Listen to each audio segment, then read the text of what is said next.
রাজার বন্ধুত্ব আছে, মিত্রতা আছে। তাই একটা পত্র লিখে তার লক্ষণের হাতে তুলে দিল, লক্ষণ পত্র নিয়ে তুরঙ্গ রাজ্য রওনা হলো।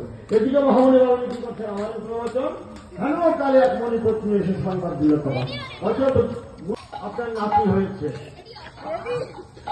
উত্তম সংবাদ। 10 মাসের 10 দিন অর্থাৎ 5 মাসের গর্ভবতী সীতার বনবাস হয়েছিল। বাল্মীকি তাকে পেয়ে তাকে যদি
সীতার ছেলে জন্ম হয়েছে, তপবন আনন্দ মেতে উঠেছে, সকলেই নাচছে।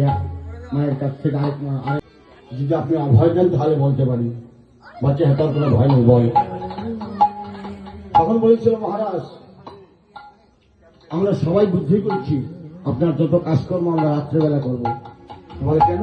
বলে আপনার জানেন মহারাজ, আপনার মুখ দেখলে না আমাদের সংসারে অশান্তি দূর হয় না, আমাদের সংসারে দুঃখ দূর হয় না, আমাদের সংসারে ঝগড়া ঝাঁটি লেগে যায়।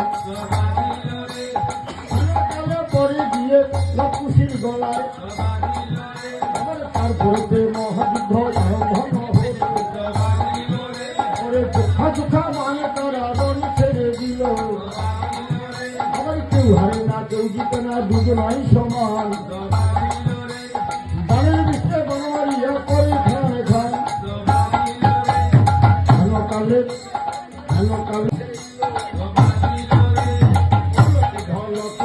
আগুন জলে মুখে আহা তোমাদের বান করিল ভরতের বপে। দেখো ভরতকে বধিয়া বানে গগনে ছিল। আহা হেনকালে শত্রু গুণের বক্ষে